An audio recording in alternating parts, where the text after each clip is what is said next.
the result of me working with you is joy.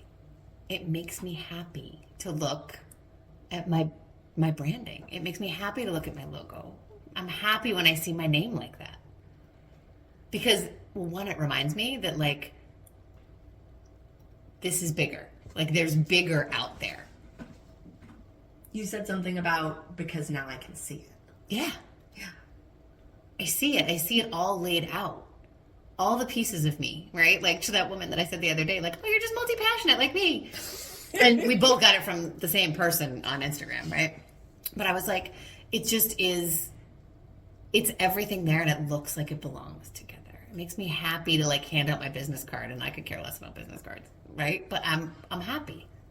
You're excited to show up in your business. Yeah. It makes me excited to do the things and slap that bad boy on top of whatever I do. Yes. And what a difference it makes when the first thing that you feel when you encounter your own branding, your own stuff, all of the stuff that you are in, that first feeling can either be, man, that's just another thing I have to do. That's another thing on my to-do list that I'm not going to get to today. Yep. Or it can be, man, I've done that and I feel so good about it. And now I just can't wait to take on the world. Yeah. Yeah. Makes me feel like I can take, it gives me freaking wings. Turns me out of the cocoon into the butterfly with the wings. Yes! Now, Yes! I will also say, this girl who claimed for the longest time that she was not a pink girl. I was a tomboy. I dug for worms. I made mud pies. Like, I was so determined to grow up in the masculine. I think because of the environment that I was in, right? Part of, again, not embracing my real human side. When you gave me a pink, like, it was a big enough leap to pick a periwinkle color initially when I started the business. But when you gave me a pink logo, at first I was like, what the fuck? I remember when I was pregnant with Maddie, I suddenly, all I wanted to wear was pink. And I was like, I've got to be having a girl. This is ridiculous. Like, what? Why pink? Like, I've never been a pink person, and suddenly I'm a pink person, right?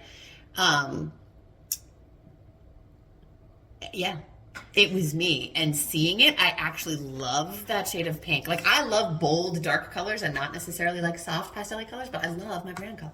Do you remember where that pink came from? Was it the wrap that I was wearing? No, you and me and Alyssa were on one of our calls, and the topic of colors came up, and I hadn't even thought about it. And, like, I had this vision. I knew what I wanted, where I wanted all of the pieces and parts to be. I hadn't even thought about colors. And you said, I am not a pink person.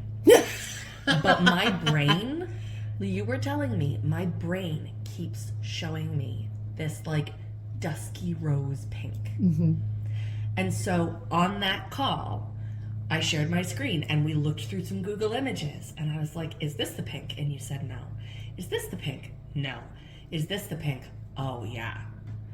And then after that, like, I was able to take that pink and then build the rest of the color palette. And then I looked back at all of your pictures, like even the in the moment pictures. You're always wearing those kinds of colors. And it's like, yeah, you're not a pink person by nature, maybe, but something was telling you that that was what you needed. Time. And it's more representative of what I do now. It's more representative of what you do now. It's more representative of how you make people feel. That whole color palette, like literally in your little mood board thing, I built that because there's like a picture of a chunky knit sweater because I want people to feel like they're wearing their most comfortable, chunky sweater when they're working with you. Yeah. And that's part of the color palette. It's supposed to feel soft and inviting, and that high contrast between that charcoal gray and the stark white background. That's your like punchy. That's the edgy. Yeah, that's the edge. That's the edgy. It's your woo plus edge.